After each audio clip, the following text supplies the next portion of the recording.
I'm Congressman Tim Bishop.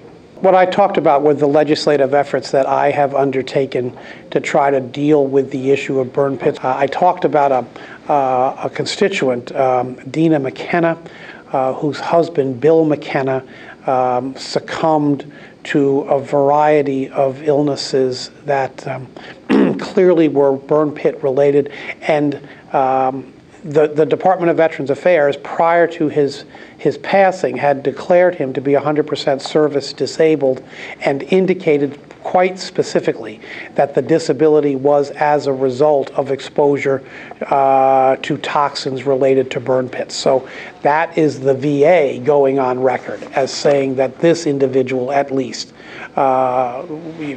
direct relationship between the illnesses that caused his passing and burn pits. And I think to the layman, I'm a layman, to the layman it seems obvious, but I understand that physicians and scientists need more data to make that judgment. I just think that we have to facilitate the assembling of that data by having this registry. I mean, look, we had well over 1 million active duty personnel go in and out of Iraq and Afghanistan over the last 10 years.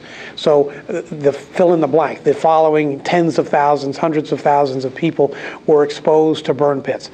And that allows you to do two things. One, it allows you to engage in preventative activities to reach out to those veterans and let them know that they may have exposed themselves to toxins that are going to either causing them difficulty now or will cause them difficulty in the future, and so to try to get treatment brought to bear as early as possible. That's one.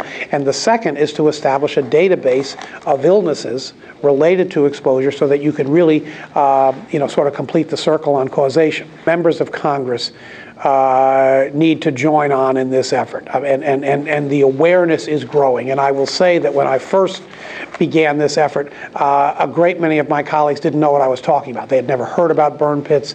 They didn't know anything about illnesses that would result from exposure. So the awareness is growing, but we need more and more members of Congress to continuously put pressure on the Pentagon and on the Department of Veterans Affairs to treat this kind of exposure as debilitating as it obviously is and has been to so many.